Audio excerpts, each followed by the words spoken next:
മക്കളെ എല്ലാവരും ഭക്ഷണം കഴിച്ചോ? ഞാൻ നിന്റെ ഭക്ഷണം കഴിക്കാൻ പോവാ. നമ്മൾ വെഴുക്ക് പുരട്ടി ഇവിടെ അടുപ്പിലിരിക്കുകയാണ്. ഉണ്ടല്ലേ, ഇത് നമ്മുടെ അച്ചങ്ങ മെഴുക്ക് പുരട്ടിയാണ്. ഇന്നലെ ഞാൻ ഭക്ഷണം കഴിച്ചില്ല ഉച്ചയ്ക്ക്.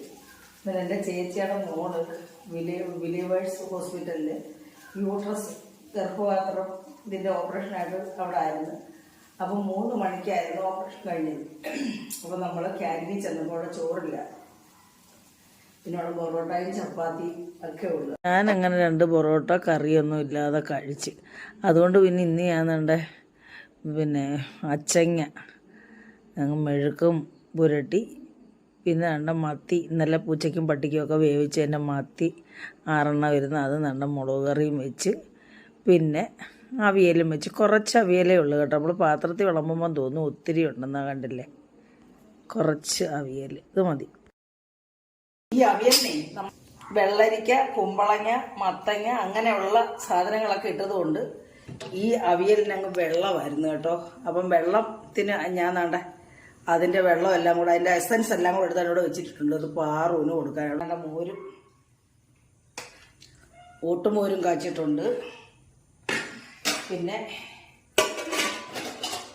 ചോറ് എനിക്കല്ലത് കേട്ടോ, അടുത്ത ഫാദറിന്. ഞാൻ ഇത്രയും കഴിക്കത്തില്ല. പിന്നെ 2 തവണ ചോറ് എടുക്കത്തുള്ളൂ.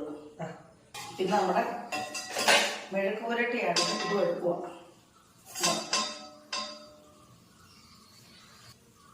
പിന്നെ അവിയലും കൂടെ എടുക്കുവാണ്, എടുത്ത് ഇതിനകത്ത് ഇട്ട് കൊടുക്കുവാണ്. പിന്നെ മീൻകറി നമുക്ക് അവിടെ കൊണ്ട് വെക്കാം. മീൻകറി പകർന്നാലും വേസ്റ്റ് ആയിപ്പോകും കേട്ടോ, അതുകൊണ്ട് അപ്പുറത്ത് വെക്കാം.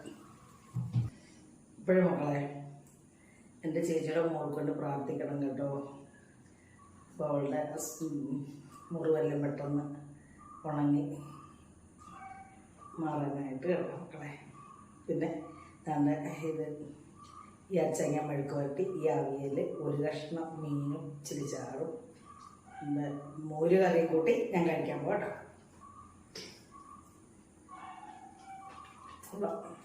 നല്ല ടേസ്റ്റ് ഉണ്ട് കേട്ടോ.